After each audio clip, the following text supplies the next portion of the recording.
to you both. Yeah, my goodness, there's a lot to talk about today. Lewis, you've been looking at the Mail, who are really conducting a bit of a... Is it a witch hunt against Rachel Reeves? I mean, they're just so nasty about her, aren't they? They really do want her gone, or are they justified?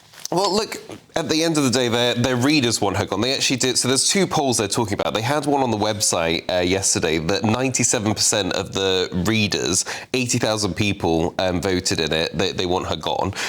They did an actual proper poll where 68% think it's time for her to go over this black hole fib, or whatever you want to call it. What do they say? Economical with the truth? I mean, look, I think...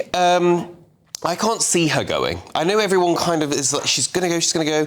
My thing is, the only path to her going, really, is she decides to step down, which I don't think she's going to do, or Keir Starmer says, see you later, which he's not going to do, because if a Chancellor goes, the Prime Minister's never far behind. So I don't really see the path to her leaving. Well, unless it does become the point where she has to go because it is simply untenable for her to carry on. Potentially, but I mean, we're so far in with this Labour government now where there's so many things that they've lied about, so many scandals that we've had, and it's only sort of 18 months in. I don't know whether the British public are just sort of thinking, well, this is just factored in now. We just sort of expect that they lie. I have to say, I'm amazed at you talking about it as though it's a witch hunt. I mean, this is really, really serious, what has happened. This isn't about fibs or white lies. This is very, very clear. The OBR report had come out showing that there wasn't this black hole. That's all we've heard about in the months, in the chaotic months leading up, well, for more, longer than that, leading up to the budget, all we heard about was the black hole. We now know that that isn't true, and that this was, you know, as you say, the Chancellor and the Prime Minister are very, they're inextricably tied, aren't they?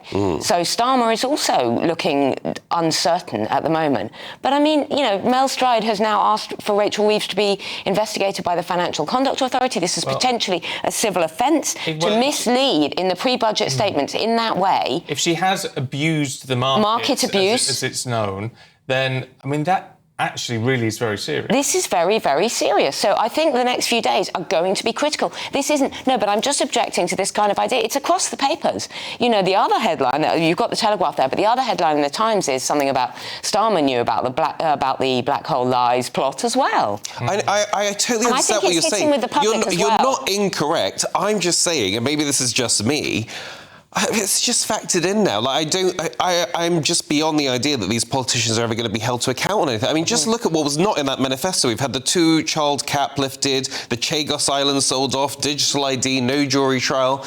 And there just seems to be no way to hold them to account. I agree. So the idea that, oh, well, this is the golden bullet, this will get her. I'm like, but I think people are really angry about this. I think because it's a knock-on. It's this thing about the black hole to justify the tax rises when everyone is going, hang on a minute, I'm having to work more and pay more taxes, and they've got the thing about benefits as well. Well, I was going to say, the thing is, the idea is raising taxes to pay for more benefits. Yeah. Using the internet without a VPN, a virtual private network, is a bit like taking to the road without car insurance. All it takes is one unlucky moment to cost you a lot of cash. This video's sponsor is Private Internet Access. They are the VPN to help keep you safe. Click the link in the description below to find out why over 30 million people have downloaded PIA to protect themselves online. A virtual private network is an app that hides your IP address and helps keep your data private. When you're browsing the internet at home, you give up a large amount of data to businesses, to shops, and indeed to social media giants too. Hackers have the ability to steal your personal data with ease, including sensitive information such as passwords, keystrokes, and even your personal photos. Private Internet Access helps protect your personal data by encrypting your internet connection to keep your data out of the hands of cyber criminals. And it's not just hackers either to be concerned about. Information can be censored too.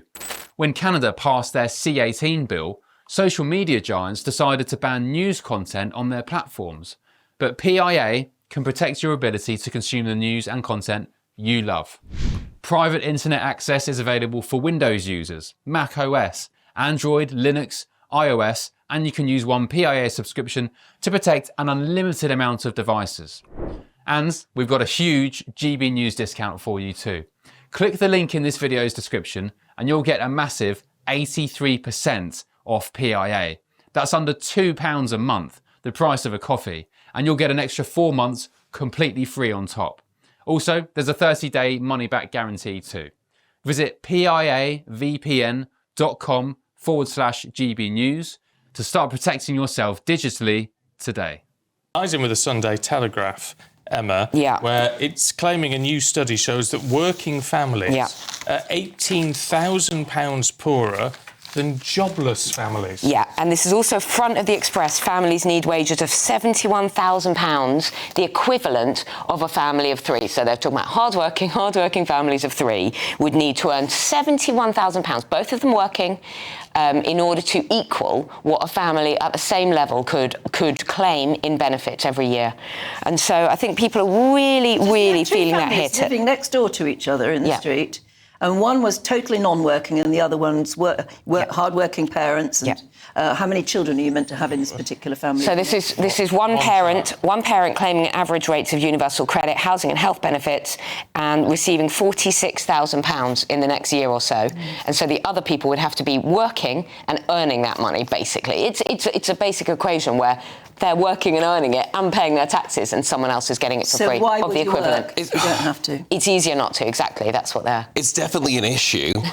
My feeling on this is sort of going the other way. Is that if these are the benefits people are being given, if the government is saying this is what you need to live, it's not about we need to take that money away. It's more why is working not paying more? And it's a cost of living argument. And even for my sins, Reform government is saying actually we need to stop people paying tax higher up as they go. That actually, if you're going to stop this, you probably say, look, let's not tax them until they're earning 20k or something like that, but you need to so that people actually see the benefit of working. Yeah, there is that, but there's also the feeling that people are getting a lot for absolutely nothing. I agree with you. Everybody feels that, their wages just are not going up, that they're not. I think if you probably I don't know, but I think if you probably spoke to most people on benefits, they wouldn't say we're living the life of Riley. They'd probably say we're just about getting by on what we've got. But that's what most working people are saying. Yeah, and what I'm saying is that if you're working, this is why I'm saying, well, maybe we should not be taxing people who are sort of in this in-between phase where you're like, actually, I'd be better off on benefits, because that is a real problem, but how do we fix it? It exacerbates it. The big issue with benefits is not... I know plenty of people on benefits, and they deserve benefits, and they're very, including in my family, very seriously disabled, and have been for a very long time, and they need a lot of help. Exactly. That's not a problem. I say give them more money. It's when you see... It's when you see people claiming benefits who should be out working. Yeah, working age families, mums, and we've seen a lot of these videos circulating on social media recently. People sitting in very comfortable homes with wide, all of the cliches, with flat screen TVs, talking about having an extra bit of money for their large families. I know so many couples that are saying I can't afford more children because they're cutting their cloth according to what they can actually pay for. 100%. What I'm saying is that's a different argument, though. It's all coming together, isn't it? What you're saying is that people that shouldn't be on benefits are getting benefits. And so we could look at, how do we tighten that up? How do we encourage people to go back into work? But sort of this argument of, I'd be better off on benefits, I think that that's a different solution. But they're not separate, because wages are going up in this budget. It looks like, taxes are going up to fund welfare Britain. And that's not my phrase. That's what, people are talking about. They're going up in order to fund all this because people are getting a lot. And there's also the fact that at this time of year, especially with the colder weather, but people see energy bills going through the roof, water bills through the roof, and food prices, things that aren't, they're not luxuries. They are just the basics. And I think there's a sense that actually politicians, senior politicians, the Chancellor, the Prime Minister, don't understand how hard it is in terms of the cost of living, that they use that phrase all the time, and I'm not sure they actually get it, what people are really struggling with. Well, let's hope they do. Working people. That's my thing with all of this, is the cost of living needs to come down. They're given this amount of benefits because of the cost of living is so high. If we could bring the cost of living down, you wouldn't have to give them as much, and people that are working would feel the benefit more. No, the economy to grow for that. You need to sort out the economy, do that? But they're given this many benefits because it's far too easy to claim this and claim that and claim everything. Yeah, that's not to do with the cost of living. They're giving that because young people are literally starting out on a life where they're on universal credit. I'm not here championing Benefits Britain. I don't want that. I think that people should have jobs. As you know, I've got about 5 different jobs, so maybe I need to give some away. But I don't. I just sometimes think when we look at these bills, we look at the money, it's kind of like, well, why are they getting that money? It's like, that's just what it costs. Unfortunately, it shouldn't cost that. It's also about the health of the people involved. It doesn't do anyone any good to sit at home claiming benefits. Exactly. No. Exactly. Especially young It's not good people. for their mental It's not. But you see, I don't think. I mean, I get your point of saying we're looking at saying why they're getting this money. But the point is, if you know someone is in a position where they are unable to work, you don't look at them and say, why are they getting this money? Of course you don't, exactly. The unfairness is that you look at people and you think, well, why are they getting this money when they seem perfectly capable of working? Absolutely. And we have many jobs that aren't filled, and we haven't mentioned it because it sounds unfair, but we do have an immigration issue in this country. We do. I mean, I cycled past this job centre near us the other day, and almost everybody outside was foreign, going in, signing on for their universal credit, and I thought, gosh, you know, this country is giving away a lot, and it's hard to talk about that without I sounding think we need more stringent intolerant. controls on who gets money. That's what. Yeah. All right, you two. Thank you very much indeed. Oh,